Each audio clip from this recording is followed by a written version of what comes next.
surrounding his security, probably I would endanger his security, which is against national interest. It is very irresponsible and reckless for the government to play around with the security of President William Ruto. President William Ruto is very unpopular, I agree, but I must admit, in my own estimation, political instability in this country. I, regarding Gachaguas, do not want instability in this country. We have no other country and we don't want instability. We want William Ruto to be safe. We want William Ruto to be alive and to be well. We want to have the opportunity.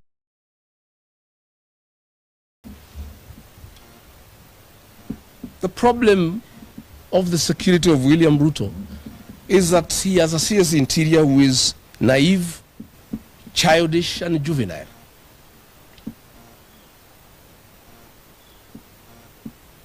In the inner circles of the ministry, I am told he is called the Minister for Entertainment, Waziri wa Sherehe.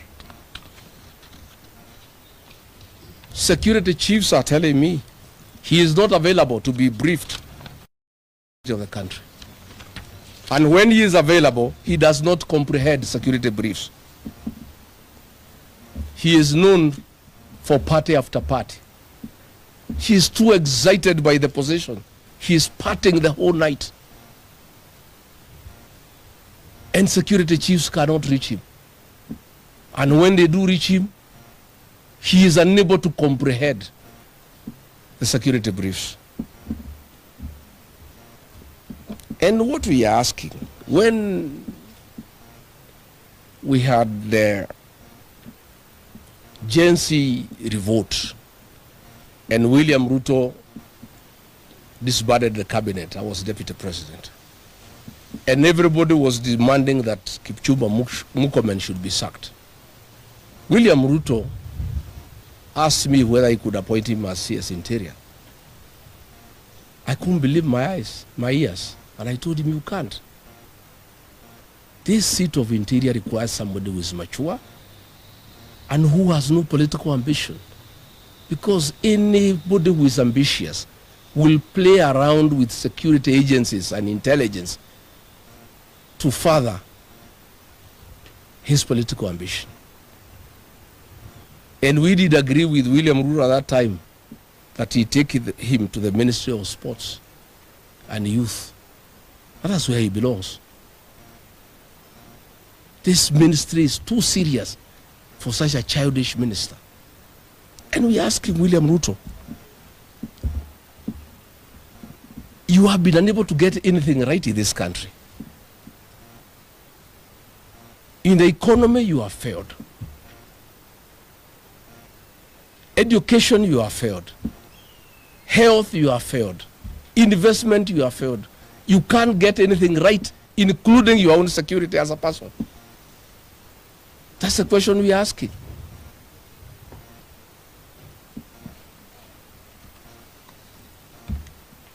We're asking, are Kenyans safe?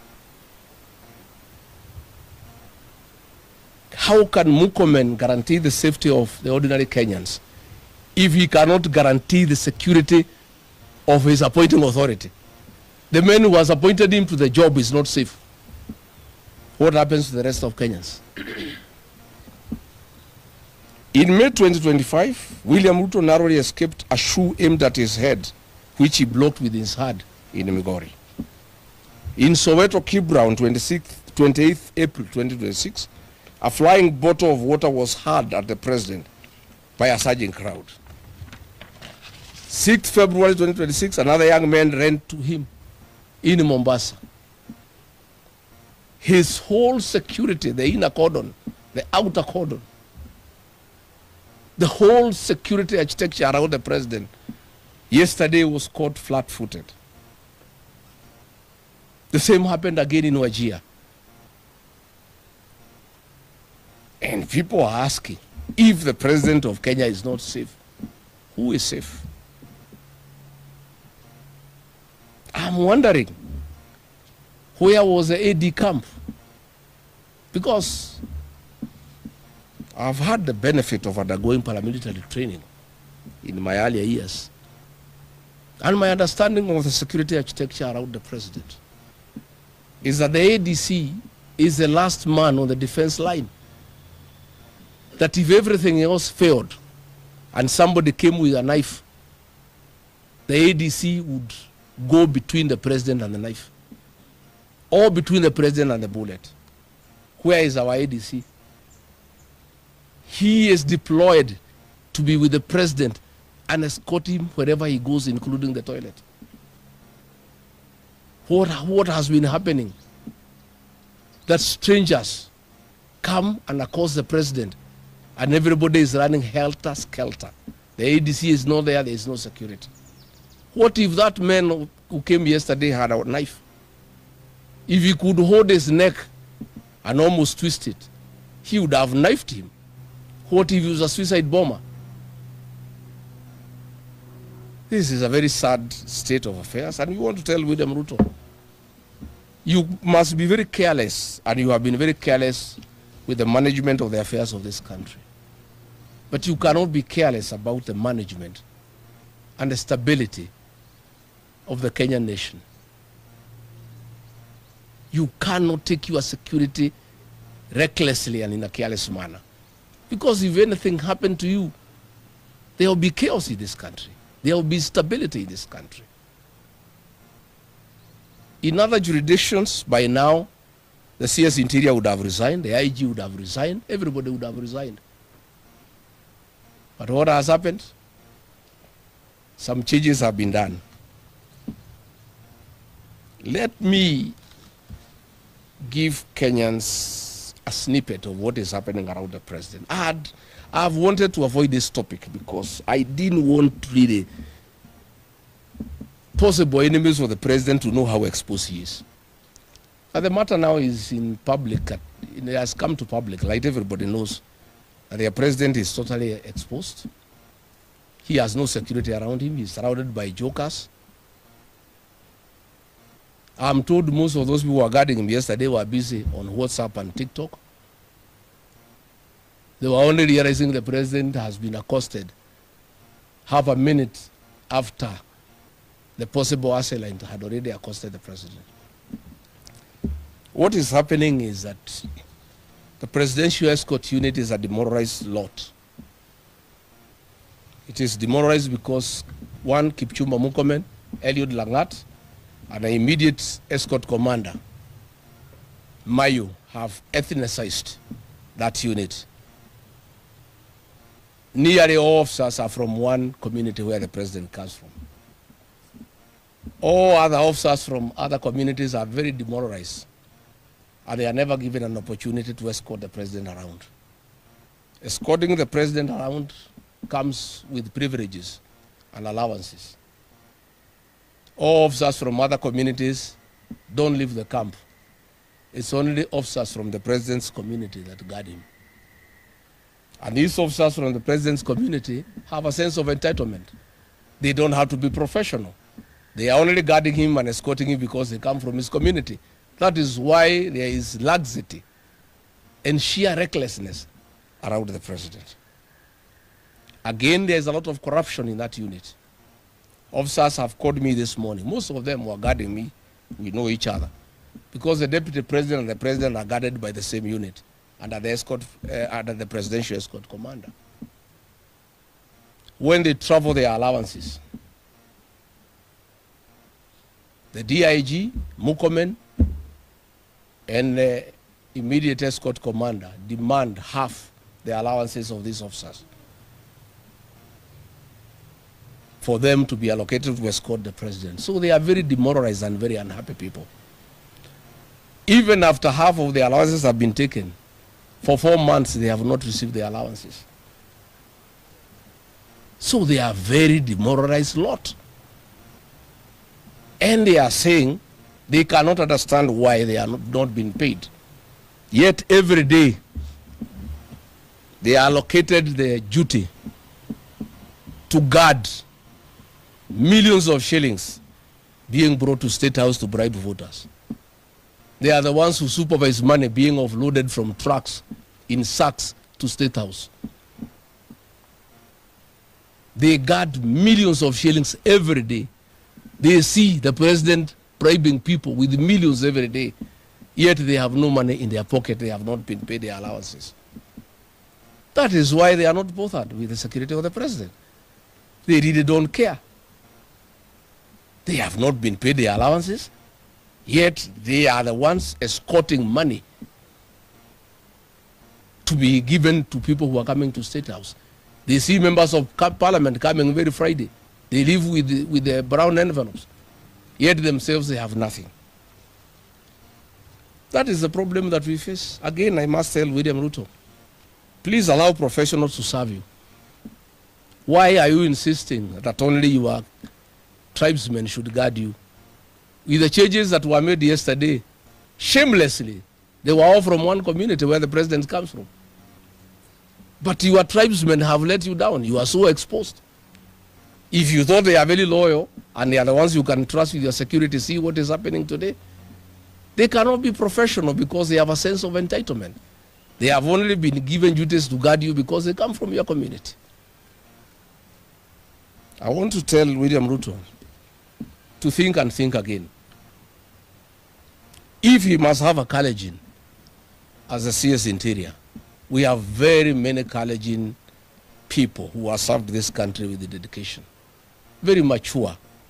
We have the former IG Boynet. He can be a good CS Interior. We have Boynet, who was Director of National Intelligence. He can be CS Interior. Even Davis Chilchil, you can locate him from transport and bring him to Interior. He's very mature.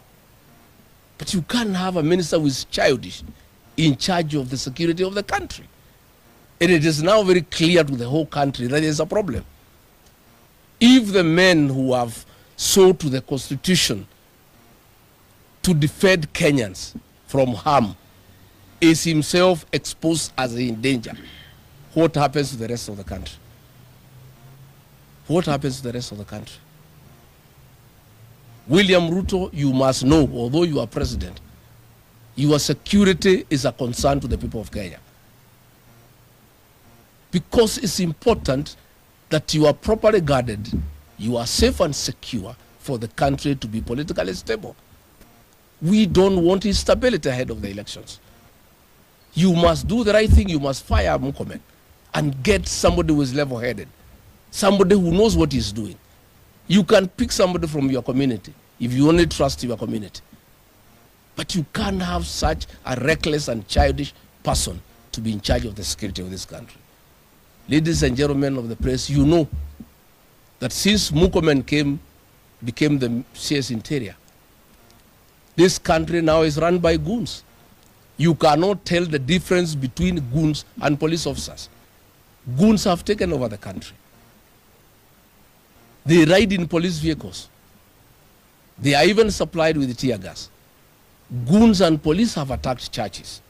You remember we were attacked in ACK Wetima Church in Othaya by police officers and goons. This is a CS since the history of independence. We have never seen such a CS. And William Ruto, you are staring at a disaster. And this country cannot have Murkomen as CS Interior as we go towards elections. You have already seen what is happening in the Mount region. CS Interior, working with members of parliament, have sponsored thugs and goons to destroy people's property anytime there is some civil unrest. It is Murkomen who is doing it, so that he can convince William Ruto that Kenyans have no problem with him. It is the Kikuyu nation that have a problem with William Ruto. And the Kikuyus are fighting themselves and destroying their property. Instead of thinking how he can guard the president, instead of thinking how he can guard our borders, as we speak in Mandera, the town has been taken over by foreign forces from Jubaland. Instead of Murkomen working on that, he is sponsoring goons in the Mount Kenya region to cause havoc, to create an impression that there is a crisis in the Mount Kenya region. So I want to say, much as I don't like William Ruto, much as I have a big problem with the way he has been managed this country, I want William Ruto safe because it's important for the stability of this country. I want to have a chance to defeat William Ruto next year in an election. I want him to be safe. I also want the dignity of the office of the president to be restored. How do you explain to our children? How do you explain to foreigners that a known character can walk to where the president is and hold his neck and almost twist it? And is a man who is guarded by over 800 police officers at any one time. This is sheer recklessness of unknown magnitude, and I think it's dangerous for the country. William Ruto, you may not care about your safety, but you must, because you took oath of office, care for this country and the stability of this country. And you cannot let Murkomen stay another day in office. It is not right. It should not happen. We are the laughing stock of all countries across the world. It is not right. Take Murkomen back to the Ministry of Youth and Sports. There he can do party after party. He can party with the young people. He can wear shoes worth $1 million shillings. He can wear watches worth $500,000 and all those other childish and juvenile behavior that cannot be associated with the Minister for Interior. That is a serious docket. It's a very serious docket that calls for a very serious and sober person. I asked the President to order that officers of the Presidential Escort Unit be paid their dues immediately so that we can restore their morale, to protect him and ensure that national security is taken care of and the stability of this country is in place. I ask him to consider allowing officers from other communities to also guard him, who are professional, not just to depend on his tribesmen, because so far they have let him down. I ask the people of Kenya to pray for this country. As from what I can see, we could have serious breakdown of law and order if the president is not protected and even harm came his way out of recklessness and irresponsibility of the CS Interior. Finally, we want to reject in total the attempt by Hassan Omar to apologize to the people of the mountain for inciting Kenyans against them. Hassan is a mouthpiece of William Ruto. Those utterances were discussed in State House Mombasa, and everybody was given a script. Hassan Omar was given a script. Senate Speaker Amason Kingi was given a script. And the women rep for Lamu, Muthoni Marabu, was given a script by William Ruto. They all spoke in his presence. He spoke last and never admonished them, because that was his script. William Ruto, we want to tell you, in 2007, you mobilized 41 versus 1 against the mountain people. Thereafter, they were massacred in cold blood. Women and children were tortured in Kiambaa. We know you have picked from where you left. You are trying to mobilize 41 versus 1. It will not happen. Kenyans have refused to isolate the mountain people. And I want to thank all those who have spoken that the mountain people should not be isolated. William Ruto, you cannot be telling Kenyans that you hate tribalism and divisiveness, yet you are the master. All these things are being spoken in your presence at your behest. When Dan Wanyama spoke in Mount Elgon and said they'll isolate the mountain people, you were seated there, you did not admonish him, because that was your script. Hassan Omar is your Secretary General for UDA. What he is saying is your script. We know you have a beef with the mountain people because they have refused to support you. But you must remember they supported you once. And that time you never called them tribal. I told you in Olokalao to stop calling the mountain people tribal. They are not. When they elected you, you are not Kamau or Joroge. You are William Kipchirchir Arap Ruto. I can see you have changed tact now. Instead of abusing the mountain people, you have looked for people to abuse them. And what pains the mountain people, they were calling me when I was in London, is that as Hassan Omar was abusing the mountain people and saying they should be locked up at Shimola Tewa and they should never get anywhere leadership, Kithure Kindiki from Tharaka was clapping and laughing and giggling sheepishly. It's a shame. How do you say you are from the mountain? People are abusing your community and saying they should be locked out of leadership forever and they should be jailed in Shimola Tewa, and you are there clapping and laughing. Murkomen the other day tried to tribalize the protest against increase of fuel prices by attacking President Uhuru Kenyatta and the Kikuyu Nation. And what does Kindiki do? The following day he goes to Murkomen to praise him and his wife for the way they are great Kenyans and how they have served this country with dedication after abusing his community. I want to tell William Ruto, you planned 41 against this one in 2007. You will not do it again. We will not allow you. You intimidated the Kikuyu people to leave the Rift Valley. Nobody will leave Rift Valley. I want to ask the mountain people not to buy fear and not to be intimidated. This is their country. They belong here. They pay taxes. They own land. And the Constitution protects them to stay anywhere. And we are asking, we have seen warmongers, Ayub Savula, Gimose, saying that they will steal elections. The IBC is quiet.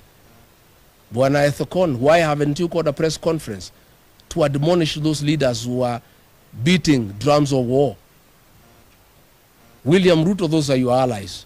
Why are you quiet? Why can't you say whether you believe in a free and fair election? Why are your allies threatening Kenyans and beating drums of war? When you tell Kenyans that election will be stolen, you are preparing this country for war. Yet the president, the beneficiary of those utterances, is quiet. IBC is quiet. I want to tell the people of Kenya not to be intimidated and not to fear. Nobody will steal these elections. And I want to tell those leaders from Western Kenya who are telling us what happened in Uganda and Tanzania. Kenya is not Uganda. Kenya is not Tanzania. Kenyan people will not take nonsense. And they will not be ruled by force, by Ruto or anybody else for that matter. And they should not use the experience of Uganda and Tanzania to intimidate the people of Kenya. I want to say, we can see the script. William Ruto, I'm challenging you today, speak out and say you are for free and fair elections. Tell the people of Kenya that you don't associate yourself with the utterances of your allies that you shall rig the elections. Assure the people of Kenya that you shall accept the outcome of the general election. Assure the people of Kenya that you shall not incite your community to kill people and throw people out of Rift Valley if you lose the elections. Kenyans are very concerned because you have done it before. When they hear those statements from your allies that they shall rig elections, when they hear the drums of war, that you are preparing the country for war, you must speak out and confirm to the people of Kenya that you shall follow the rule of law and constitutionalism, that you shall abide by the will of the people, that you and your allies will not attempt to rig the elections. You must assure the people of Kenya that you will not do what you did in 2007, that if you lose the elections, you shall mobilize your community to evict other people and kill them. Those assurances are necessary. And you cannot just keep quiet when these things are happening. It is unacceptable, and you owe the people of Kenya an explanation. But we don't like the drums of war we are hearing from William Ruto and Kipchumba Murkomen and Hassan Omar and Amason Kingi threatening one community. We don't like the drums of war of Ruto allies threatening to rig elections. And we want IBC to speak up and say that there shall be free and fair elections and call those politicians to order so that they stop inciting the people of Kenya. Because that is incitement. What do you think the people of Kenya will do? You think they'll just sit and wait for Ruto to rig elections? They'll say no. This is public incitement of the highest order, and it's not acceptable. So mimi sitaki nizidi kupitia hapa, nafikiri nimesema ya kutosha. Nataka nimwalike our Secretary General Designate, the Honorable John Methu, to give his maiden speech, and kutoka hapo tuachie hapo. So thank you very much, Party Leader. Mine will actually be very short because I know I'll be calling you in a week or so that we can give you a brief as a party on the plans that we've made. But first I want to thank the party for the confidence they have in me to serve as the Secretary General Designate of the DCP party.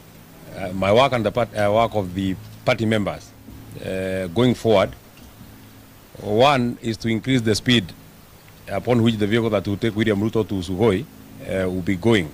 If the wheels are now rolling at 89 kilometers per hour, by the time we are done, we want to take it to 150 kilometers because the people of Kenya cannot wait a day more of William Ruto's regime. Let me say this finally, my parting comment, especially on the last bit that has been made by the party leader. First, I want to also assure our party members that that responsibility that has been placed on myself and the Honorable Wanjiku Muya, we shall undertake it with military precision. We ensure that we deliver Olkarau to DCP, and it's not just delivering Olkarau to DCP, it's to ensure that the margin upon which we will beat William Ruto will be assigned and will help him and his few supporters to prepare psychologically of what is coming ahead. So we are ready, and we have laid down strategies on how we will actually increase our win, the win margin in Olkarau. Let me say this. For the people who are beating the drums of war, especially trying to run tribal bigotry, trying to accuse some communities of either this or that, especially President William Ruto and everybody who is in his government, the first mirror that you should take and the first document that I would want you to consider, if you have time, because I hear most of you are doing enjoyment and you're so busy bribing the people of Kenya and also collecting bribes. If you have time, I would want you to look at the numbers of the people who took you to power.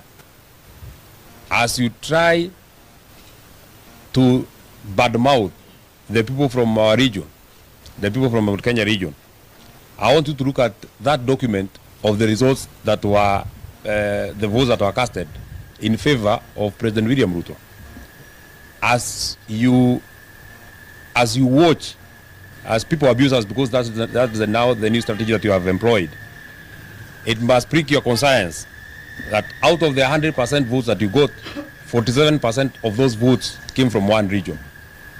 Amason Kingi, as you badmouth and say that the people from our region should not come anywhere near power, you must know that you led a party called Pamoja Alliance, PA, contributed only 0.6% of William Ruto's win.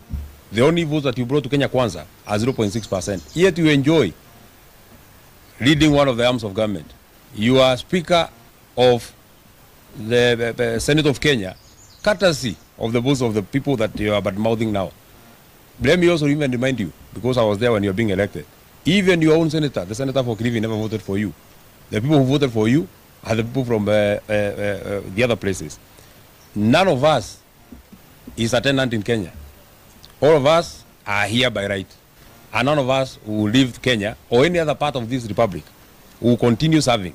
And let me also say this. The good thing is that the shoe is pinching everybody. The people from the Rift Valley are crying because the fuel prices have gone high. The people from the coast are crying because the economy is crumbling. The people from Nyanza are crying because our health is not working. The people from Western are crying because our education has collapsed. So, Mr. William Ruto, it is not you against any community. It is you against the people of Kenya. I thank you very much. The new officials come to take a photograph. I require to resign. Much as you want to give us advice, may I also remind you, because it is part of our history, William Ruto was the party leader designate of UDA for 2 years, and he was elected on the Jubilee Party.